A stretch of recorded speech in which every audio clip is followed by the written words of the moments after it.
Hello and welcome to Scrapping on the Fly. My name is Kristen and it is Sunday, so I am here with Scraplift Crafternoon, a hop where a group of my friends get together, find some inspiration, and scraplift it. So here's this fun back to school layout by Tina, and her information will be below in the description box. And I'm going to do a back to school, first time at school, daycare, and as a teacher. I've got this Simple Stories corkboard paper that I want to use as my background paper, and then scraps from 3 or 4 Echo Park collections. This is all I have is these scraps. I'm going to try and use some of those up. And then I have a handful of stickers on these 2 sheets, back to school, and I think one of them is like School Rocks or I Love School or something like that. I thought I might use that color play thing, but I don't. I didn't feel like fussy cutting. But I have this entire bin of school related embellishments and stickers. So hopefully I'll get some stuff used up out of there as well.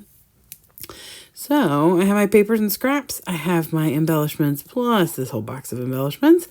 I have my picture and I have this really lovely layout. So let's see how this goes. So I love these circle features. Like, circles are one shape on a layout or a sketch or whatever that don't necessarily scare me. I'm not always happy about cutting a picture into a circle just because I can't cut really nice circles by hand, and I've never been comfortable enough putting a picture in like a die cutting machine. So maybe one day I'll be bold and brave and try that out. But I don't mind a circle on a layout or sketch.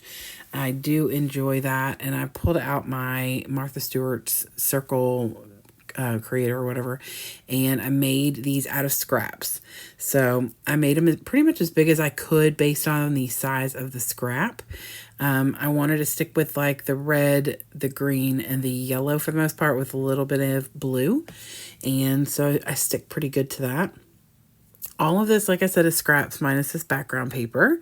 And so I'm really happy with getting quite a bit of that used up.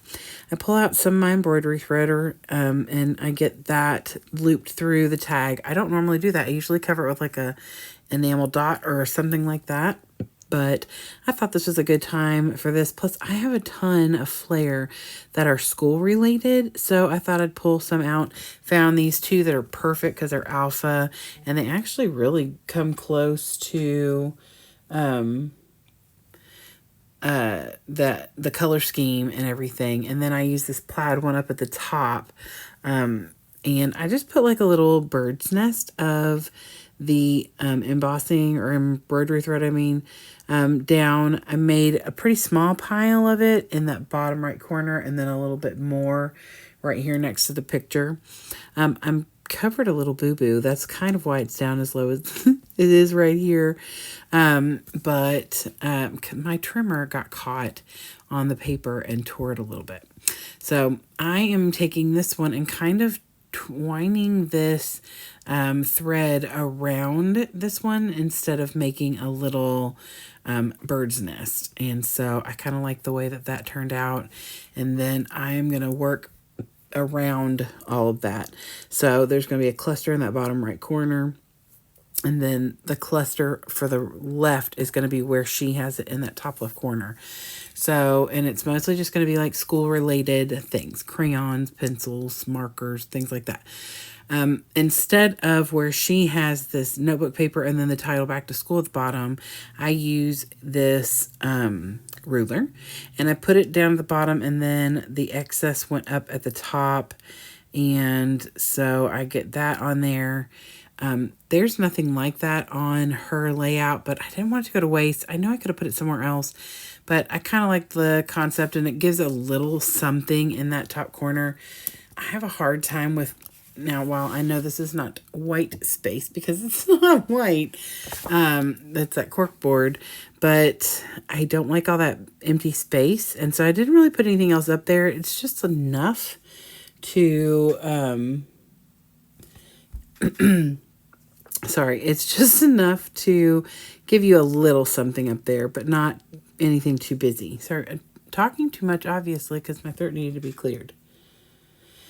So then after I get done with that, like I said, I'm going to build clusters in this top corner. I put a red apple in the clusters.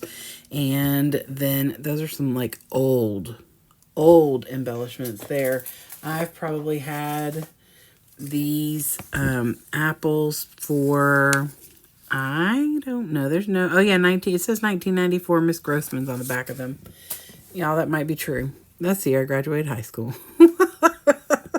So they were probably just created, not necessarily made, but I don't know. You know, I just know they're old. I've had them for probably the majority of my scrapbooking career. And that's a long time because I've been doing this since 1996. So anyway, I'm just sticking pencils, pens, things down here. I put this one little pencil up here on the top of the notebook paper. I thought I might journal there, but I've got this journaling card down here in the bottom on purpose because I wanted to journal there.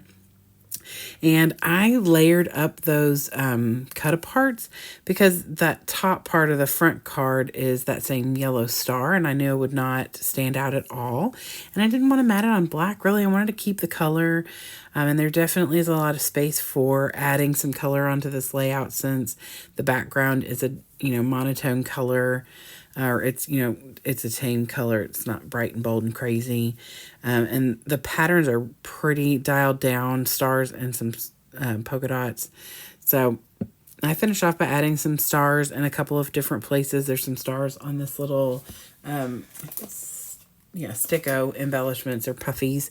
So I add the stars in different places. It's a little harder to see on camera. In person, you can see the little gold colored stars that are kind of scattered around. And then I ending up putting this work hard, be kind, good things will happen here instead because she's got like that little apple with journaling on it and I put my journaling down in the bottom. So I do love the way this turned out. It's fun. I think it's pretty fitting for a preschool or daycare. See, there's those stars. And once the glue dries, you won't see that white behind it anymore. But anyway, I hope you'll go and check out Tina and all of her creations. Her information will be below, anything we have about her.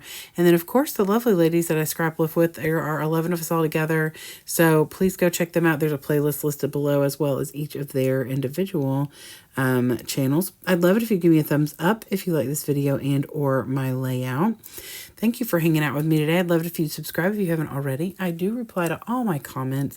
And I hope you have a great day. Hope you get a chance today to do something you love with someone you love. And happy scrapping.